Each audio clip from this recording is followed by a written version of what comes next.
시편 56편은 시편 제2권 가운데 51편서부터 71편으로 이어지는 다윗의 시 가운데 하나고, 다른 7편과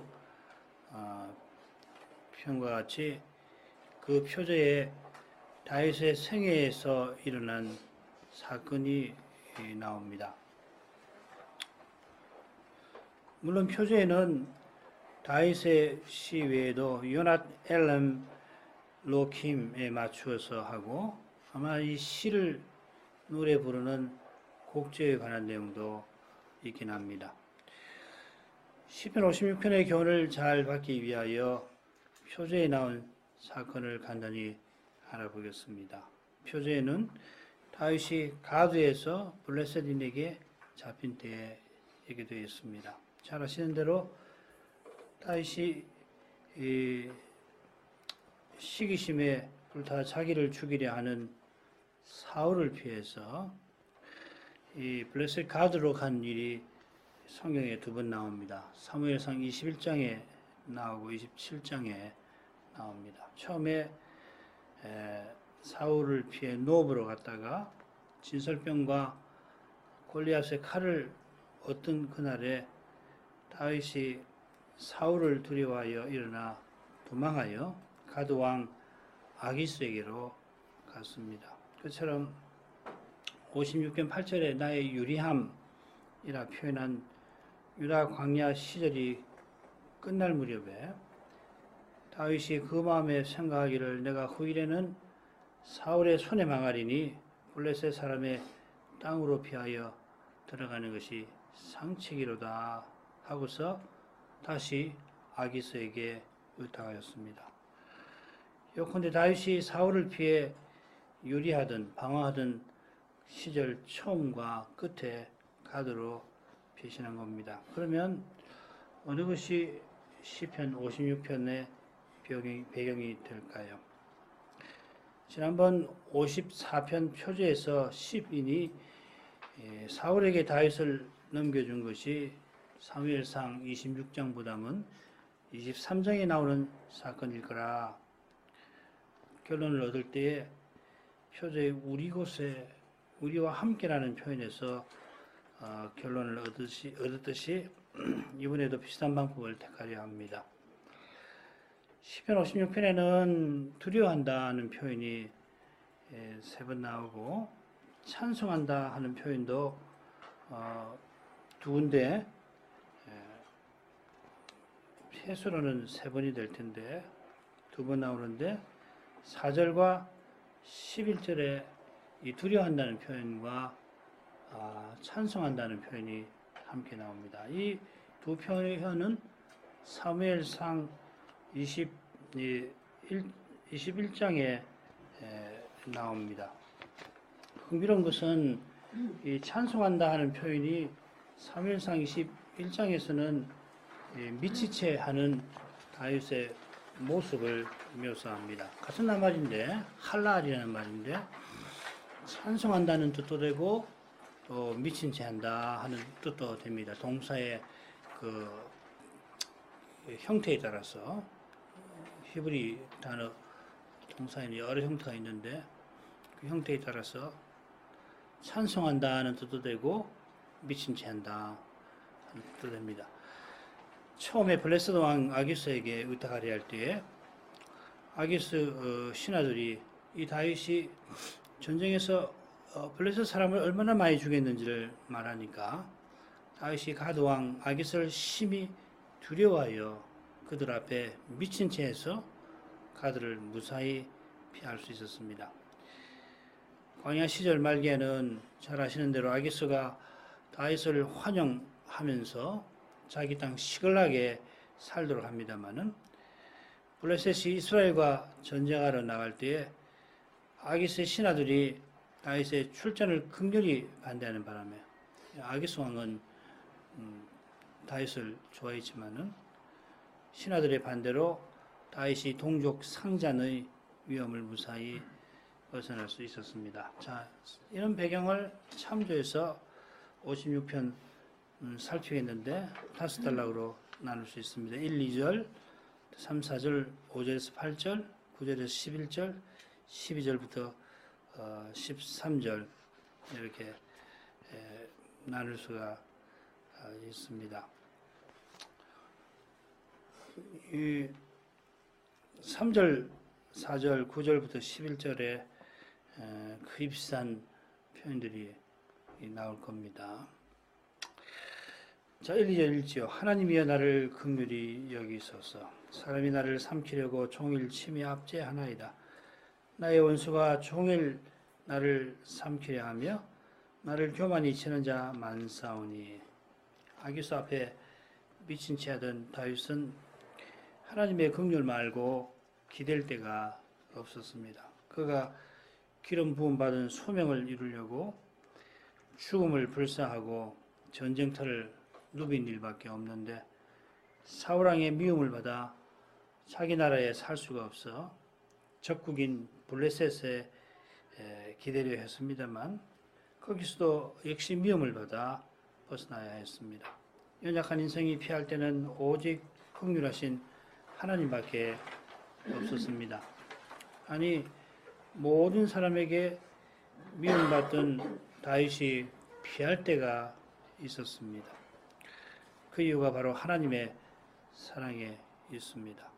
그 사랑이 있어 우리가 오늘도 지친 몸을 기댈 때가 있습니다. 비록 이 세상에서 유리 방황할지라도 돌아갈 보장, 나아갈 목적지가 우리에게 있습니다. 오래전부터 기독교 예배가 주여 긍휼히 여기소서 끼리에 엘레이손 하면서 시작된 것은 시편과 깊이 붙어 있습니다. 하나님의 긍휼이 죄인을 하나님의 수라로 이끕니다. 겸손히 주의 긍휼을 구하는 이를 주님은 가까이 하시고 시편 90편에 있는 것처럼 거처가 되어 주십니다. 시인이 주의 긍휼을 간절히 구하는 이유가 1절 하반절 2절에 생생히 나옵니다. 같은 표현이 거듭 나오죠. 삼킨다, 친다, 종일. 이런 반복되는 표현을 통하여 시인의 원수가 얼마나 시인을 괴롭히는지 짐작합니다. 여기 삼킨다 했는데 57편에 나올 겁니다. 거기 보면 시인의 생명을 빼앗는 행위와 붙어 있습니다. 먹잇감의 생명을 빼앗으려고 숨가쁘게 달려드는 짐승의 이미지가 여기 있습니다. 숨가쁘다 하는 뜻이 여기 있거든요. 이 단어 안에. 그처럼 친다는 표현은 전쟁을 치른다는 뜻입니다. 2절에 시인의 생명을 빼앗으려 전쟁을 치르는 자가 많다 했는데 원수들이 군대처럼 시인을 공격합니다. 그 공격은 압제한다는 표현대로 시인을 사지로 밀어붙인 겁니다. 압제한, 짓눌러서 어디로 밀어붙이는 것입니다. 그 공격이 종일 계속됩니다. 지칠 줄 모릅니다. 많은 군대로 시인을 밀어붙이는 그들은 교만한 태도로 공격하는데 이 표현은 높은 곳에서 내리치는 모습, 짓누르는 모습을 보여줍니다. 사울을 피해 적국으로 도망친 다윗의 처지가 이처럼 의지가지 없습니다. 본국으로 돌아갈 수도 없고 그렇다고 본국을 등질 수도 없습니다. 블레셋 가드로 같은 것이나 조금 후에 모압 미스베로 가는 것은 그가 기름 부음 받은 뜻을 이루려는 간절한 심령과 붙어 있습니다. 평소 아기스 같은 인물이라면 자기의 망명을 틀림없이 받아줄 것이라 생각했지만은 그의 신하들이 이 다윗을 그 땅의 왕이라 칭하면서 매우 흥미로운 표현이죠. 사울의 죽인 자는 천천히요 다윗은 만만히로다 하는 이스라엘 여인의 그 개성가를 인용하자 이제 살 길은 미친 채 하는 수밖에 없구나 했습니다. 미친 채 하는 다윗은 하나님의 긍휼하심에 흡수할 뿐이었습니다. 하나님만이 그의 목숨을 보호해 주실 수 있습니다. 아울러 하나님만이 그의 소명을 이루어 주실 수 있습니다. 자기 목숨 하나 부지하자는 거 아닙니다. 지금 사울의 실정에 나라의 명운이 위태롭습니다. 그 일에 부름받았지만 다윗은 과연 사면 초가입니다. 그런 심정에서 하나님이여 나를 긍휼히 여기소서 하는 기도가 나왔습니다. 그 기도가 여호와 앞에 이르러 다윗의 후손이 세상에 오신 것입니다. 그리스도 영이 우리 안에 이런 기도를 이제도 불러일으키십니다. 3, 4절 내가 두려워하는 날에는 주를 의지하리이다. 내가 하나님을 의지하고 그 말씀을 찬송하올지라. 내가 하나님을 의지하였은즉 두려워 아니하리니 혈육 있는 사람이 내게 어찌하리까. 이들락 처음에 시인이 두려워하는 날에 주를 의지할 심정을 밝혔는데 달락 끝에 가서는 자기가 하나님을 의지함으로 두려워 아니하리라 선언합니다. 큰 변화죠. 중대한 변화인데 이 변화는 그 말씀을 찬송하올지라 하는 표현과 붙어 있습니다. 그런 점에서 4절의 번역을 조금 원문대로 바꿀 만합니다. 하나님을 내가 그 말씀을 찬송하올지라 하나님을 내가 의지하였은즉 두려워 아니하리니. 이렇게 보면 3, 4절은 교차적으로 이루어져 있고 중간에 그 말씀을 찬송하리라 하는 말씀이 놓입니다. 두려워하던 시인이 두려워하지 아니하게 된 것이 그분의 말씀에 있습니다. 시인은 첫째 단락에서 거듭 종일 원수가 자기 생명을 앗아가려 해서 하나님의 긍휼을 구한다 했는데 이는 두려워한 가운데서 그가 의지하는 것입니다. 그렇죠? 많은 군대처럼 먹잇감을 노리고 달려드는 짐승처럼 원수들이 위에서 짓누르고 사지로 밀어붙일 때 시인도 연약한 인생이라 두려움에 휩싸입니다마는 그 두려운 마음을 하나님의 사랑이 하나님께로 향하게 합니다. 두려운 현실 자체는 우리 마음을 하나님께로 향하게 만들지 않습니다. 주님의 사랑이 우리의 마음을 주님에게로 이끕니다. 두려운 때만이 아니라 형통한 때도 그분의 사랑에 이끌려 그분에게로 나아갑니다. 하나님께 향한 시인의 마음이 마침내 모든 것을 의탁하여 하나님 안에 있게 되었는데 그 믿음은 그 말씀에서 나왔습니다. 믿음은 들음에서 나고 들음은 그리스도의 말씀으로 말미암습니다. 그리스도의 말씀은 하나님의 신실하심과 인자하심을 전하는 말씀으로서 구약에 전파되었습니다. 지난 시간 살핀 시편 55편 그리스도의 말씀이 울려 퍼집니다. 내 짐을 여호와께 맡겨버려라. 너를 붙드시고 의인의 요동함을 영영히 허락지 아니하시리라. 50편 어떻습니까? 환난 날에 나를 부르라. 내가 너를 건지리니 네가 나를 영화롭게 하리라. 주님의 교훈대로 실은 구약 전체가 그리스도를 증거합니다. 여호와의 진실하심과 인자하심에 관한 모든 말씀이 곧 그리스도를 증거하는 말씀입니다.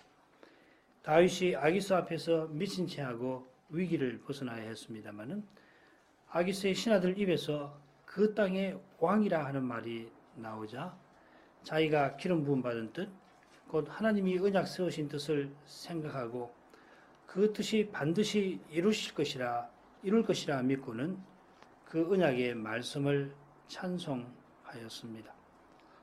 우리의 현실이 말씀과 너무도 다르게 펼쳐지는 것처럼 보여도 그 말씀대로 현실은 지어져 갈 것입니다.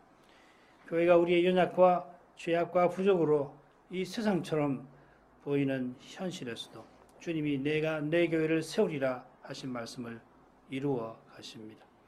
그분은 육신이 되신 말씀입니다. 그분이 말씀이라는 성호를 지니신 것은 영원하신 아들로서 아버지의 뜻을 온전히 이루셨고 또 이루실 것을 가리킵니다.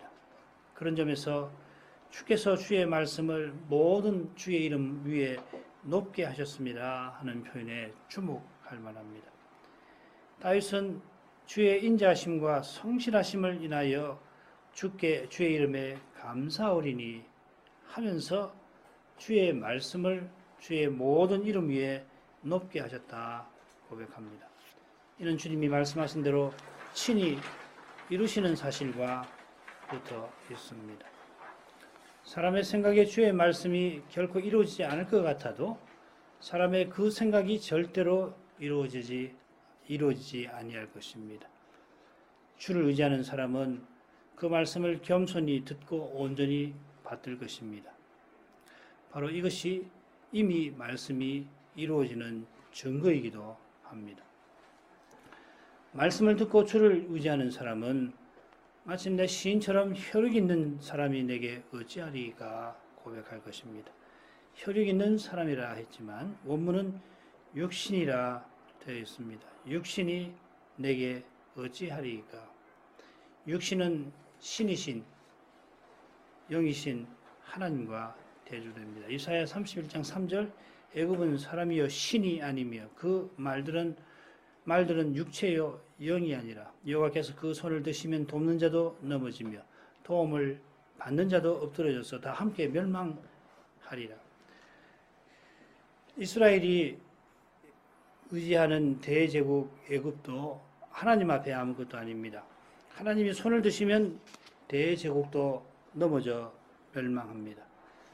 하나님을 참으로 의지하는 사람은 몸은 죽여도 영혼은 멸하지 못하는 사람을 두려워 아니합니다. 몸도 영혼도 지옥에 멸하실 수 있는 그 하나님이 내 머리카락 하나도 허투루 떨어지지 않게 하심을 아니까 두려워하지 아니하는 것입니다. 하나님의 거룩한 사랑이 모든 두려움을 몰아냅니다. 믿음의 길을 견고하게 걷는 방법은 그 사랑을 맛보는 데에 있습니다. 5절부터 8절 저희가 종일 내 말을 곡해하며 내게 대한 저희 모든 사상은 사악이라. 저희가 내 생명을 엿보는 것과 같이 또 모여 숨어 내 종적을 살피나이다. 저희가 죄악을 짓고야 피하오리까. 하나님이여 분노하사 무백성을 낮추소서. 나의 유리함을 주께서 계수하셨으니 나의 눈물을 주의 병에 담으소서. 이것이 주의 책에 기록되지 아니하였나이까. 이 단락에서 시인은 원수들의 악한 일들을 하나님께 먼저 고하고 5, 6절 그들에게 하나님이 심판하셔서 자기 처지를 살펴주시기를 이어 구합니다. 7절, 8절입니다. 앞선 단락에서 그처럼 바로 이어지는 단락에서 9절에서 11절 주의 말씀으로 말미암아 주를 의지하고 두려워 아니하는 시인이 다시금 죄의 현실로 돌아와서 고난을 겪고 눈물을 흘립니다. 눈물을 흘리며 주께 호소합니다. 달리 표현하면 죽음의 현실에서 두려워하는 시인이 주의 말씀 안에서 두려움을 이깁니다. 이것이 주와 함께 영광에 이르기 위하여 주와 함께 고난받는 삶, 그 믿음의 길입니다. 믿음의 길은 매일 낙심되는 현실에서 매 순간 주를 의지하고 또 의지하는 것입니다. 6절에 원수들이 내 생명을 엿보던 것을 말하는데 1, 2절에 그 내용이 나옵니다. 이 점에 비추어서 원수들이 시인의 말을 곡해하는 것, 모여 숨어 시인의 종적을 살피는 것을 살펴야 합니다. 그들이 시인의 말을 곡해하는데 내게 대한 저희 모든 사상, 생각이 사악이라 한 대로 지독한 악심을 품고 시인의 생명을 노립니다. 생명을 노리는데 특별히 시인의 말을 곡해합니다. 시인의 말은 바로 앞에 나온 그분의 말씀과 붙어 있습니다. 시인은 말씀을 전하는 직분자입니다. 말씀 전하기 위하여 그는 삽니다. 그는 시인의 말을 곡해해서 말씀을 전하지 못하게 하는 것이 그를 죽이는 일입니다. 이런 일을 꾀하는 마음은 실로 사악합니다. 말씀 전파를 방해하는 일만큼 악한 것은 없습니다. 그런 사악한 마음에서 원수들은 시인의 생명을 노리면서 모여 숨어 살핍니다. 모여 숨는 것은 함께 은밀한 계획을 꾸미는 모습을 보여줍니다. 그런 점에서 종적을 살핀다는 말을 살피만 하는데 이 표현은 사냥꾼이 올무를 숨겨놓고 사냥감의 움직임을 주시하는 이미지를 담고 있습니다. 시편에서 줄곧 만나는 악인들의 모습입니다. 이렇게 철저히 준비하니까 악인이 당장에는 그 뜻대로 이루는 것 같습니다만은 사람의 뜻은 반드시 무너집니다. 사람의 악한 계획 앞에 연약한 인성은 두려운 나머지 거기 벗어나야 되겠다 하고서 역시 사람의 뜻을 좇기가 쉽습니다만은 그 역시도 무너진다는 것을 잊지 마셔야 합니다. 주님은 악을 악으로 갚지 말고 선으로 갚으라 하셨습니다. 예, 이 명령 받들기 너무도 힘듭니다만은 주님은 우리의 악을 주님의 선으로 바꾸시는 분임을 기억하셔야 합니다. 주님은 악이 하나도 없는 선한 세상을 세우려고 선으로 악을 갚으라 하십니다. 주님이 그렇게 하실 수 있게 하실 것입니다. 당장에는 지는 것 같아도 참된 승리는 하나님의 뜻을 좇는 거기에 약속되어 있습니다. 끝까지 주의 말씀을 좇아야 합니다. 하나님 말씀을 좇는다 하고서 나중에 상황이 다급하면은 사람의 생각을 의지하기가 참 쉬운데 그걸 조심해야 돼요. 끝까지 하나님 말씀을 붙드는 겁니다. 7절 상반절에 저희가 죄악을 짓고야 피하오리까 이 말씀이 번역하기 참 힘듭니다. 후반절을 참조할 만한데 죄악을 지은 악인들이 주의 진노를 피하지 못할 것이라 하는 뜻으로 보입니다. 시인은 하나님이 거룩한 진노로 심판하시기를 구하는데 뭇 백성을 낮추소서 하였습니다. 낮추소서 한 것은 교만이 시인을 짓누르는 것과 붙어 있습니다. 그래서 시인이 원수를 뭇 백성이라 합니다. 뭇 백성은 블레셋이나 아말렉 같은 민족들을 이방 민족들을 가리킵니다만은 다윗을 죽이려 하는 사울이나 도액 같은 사람들도 포함됩니다.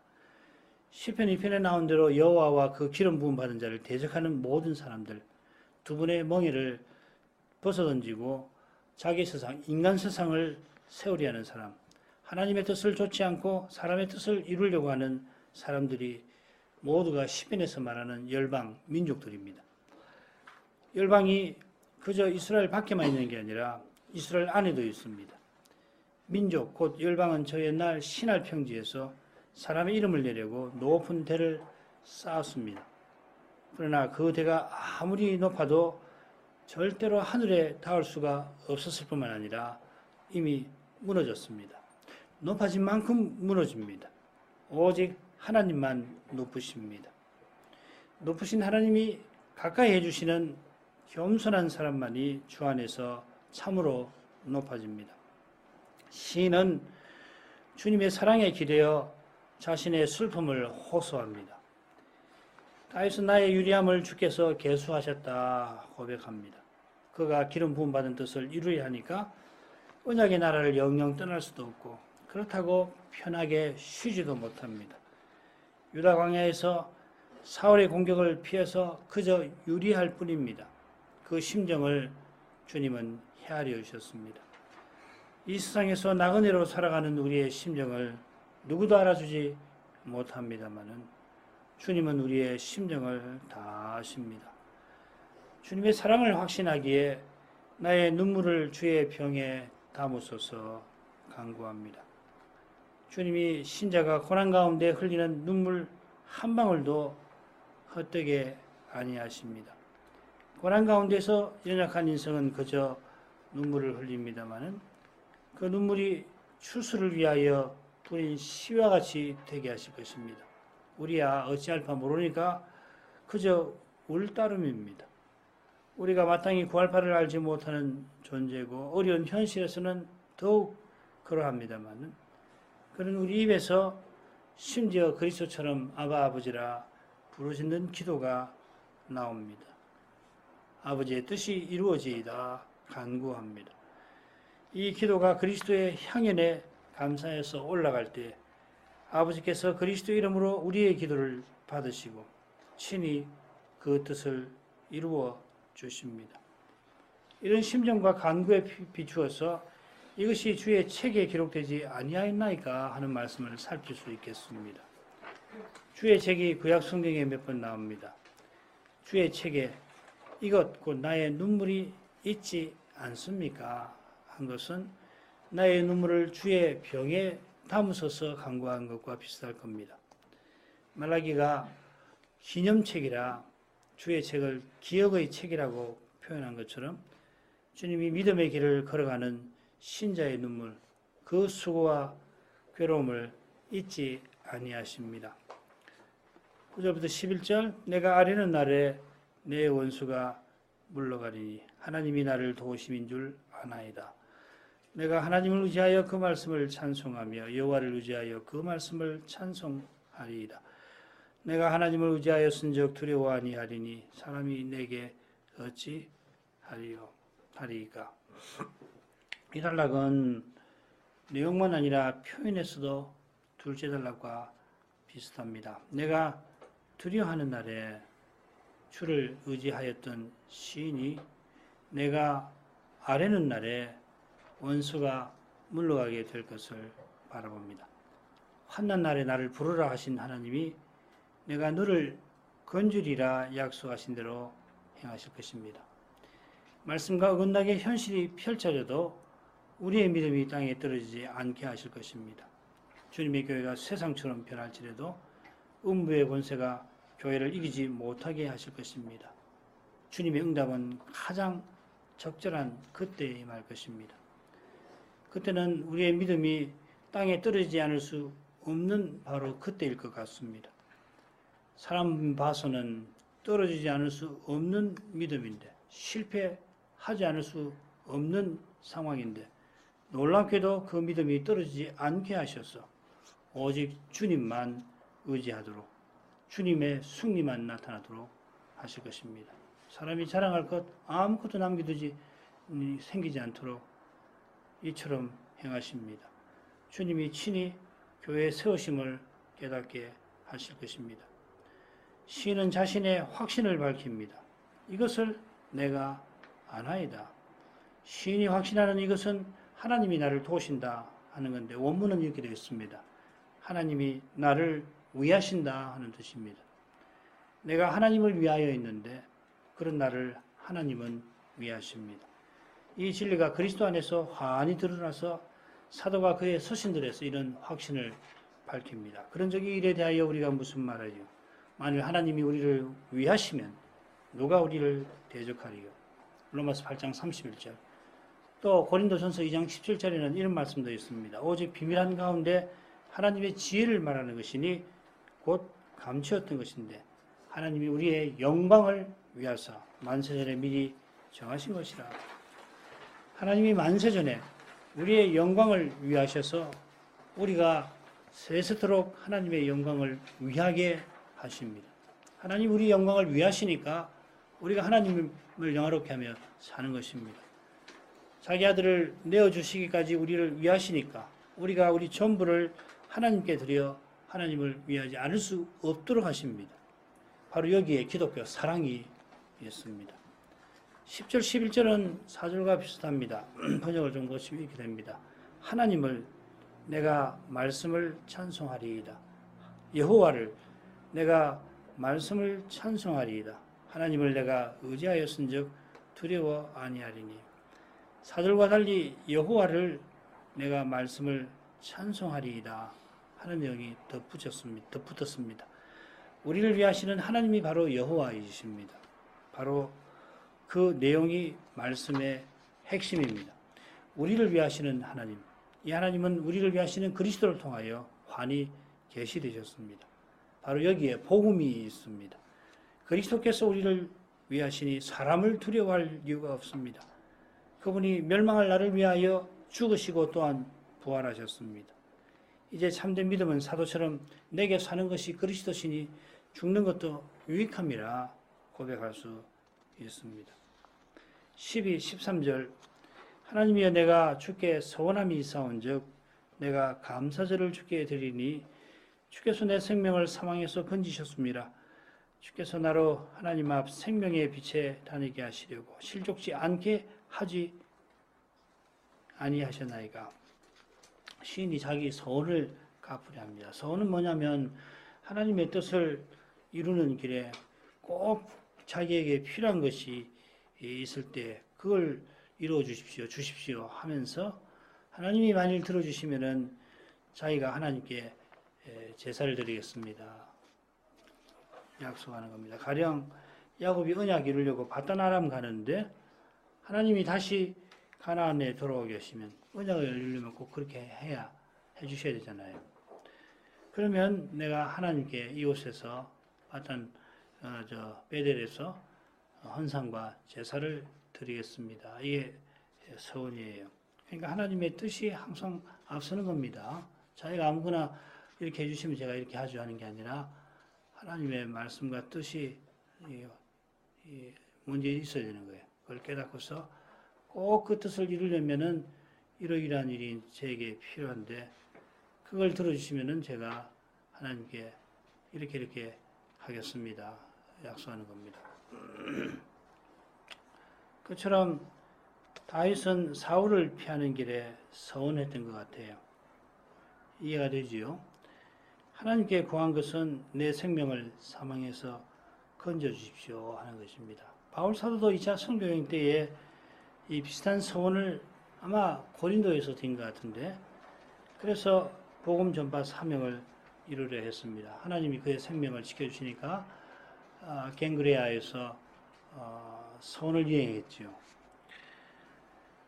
다윗은 그때 이제 머리를 자르고 하나님이 들어주셨으니까 머리를 나시린 소원을 이행하고 그리고 사도행전 18장 몇 절인가 뒤에 가면 예루살렘을 방문해서 제사를 드리고 갔을 겁니다. 사도행전 18장에는 예루살렘이라는 말은 안 나와요. 가이사랴에 내려서 올라가 교회들 안부를 묻고 수리아 안디옥으로 갔다 있는데 예루살렘에 올라간 겁니다. 올라갔다는 편에서 알 수 있지만은 이 서원을 이행을 하려고 제사를 드렸으니까 올라갔을 겁니다. 제가 판단할 때 갈라디아 2장에 나오는 방구는 그때로 생각됩니다. 다윗은 하나님께서 자기의 간구를 들어주신 줄 알고 서원을 지켜 감사제를 드리려 합니다. 아기수 앞에서 미친 채 할 뿐인 그가 죽음의 위험을 벗어날 수 있었던 것은 오직 주님이 건지신 까닭입니다. 주님께서 다윗의 생명을 건지신 목적은 하나님 앞 생명의 빛에 다니게 하심이고 실족지 않게 하심입니다. 하나님 앞에 다닌다 하는 것은 하나님이 주신 사명을 소명을 이루며 사는 것입니다. 하나님이 우리를 부르신 것은 소명을 이루며 살게 하심입니다. 소명을 이루는 길은 생명의 빛에 거하는 겁니다. 생명의 원천이 주께 있사온즉 우리가 주의 빛 가운데에서 빛을 본다 하는 말씀처럼 생명과 빛이신 주님 안에 있는 것입니다. 주님과 거룩한 사귐 가운데 있는 거고 주의 영광을 늘 뵙는 것입니다. 주님의 영광을 뵙는 사람이 주님의 영광을 드러냅니다. 영광의 주님을 드러냅니다. 주님과 사귐이 있는 사람이 소명을 이룹니다. 거기서 벗어나면 실족합니다. 거기서 벗어나면 죄 지을 수밖에 없어요. 죄 지으면은 뭐 별 수 없죠.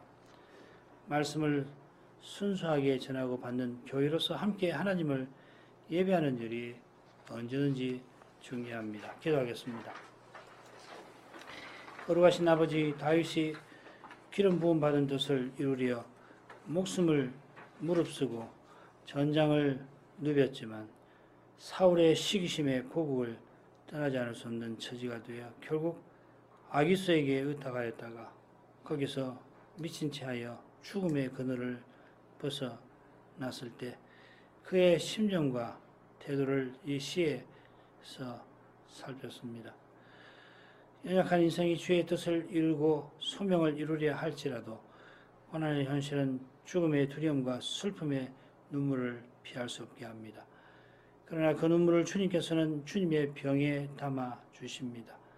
믿음의 길에서 흘리는 눈물 한 방울도 헛되지 않게 하십니다. 이 확신이 오직 주의 말씀에서 옵니다.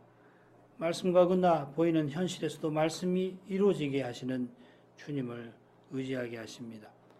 주님이 그런 현실에서도 심지어 그리스도처럼 아버지 이름을 부르짖게 하십니다. 부르짖는 그 기도가 가장 적절한 때에 응답될 줄 믿습니다. 그때 우리의 믿음이 너무도 연약해서 땅에 떨어지지 않을 수 없을지라도 응답하시는 주님이 그 믿음을 떨어지지 않게 붙들어 주실 것입니다. 저희가 주님을 항상 의지하도록 하실 것입니다. 저희가 주님만을 의지합니다. 이것이 인생에게 마땅한 것이며 또한 복입니다. 예수님 이름으로 기도합니다. 아멘.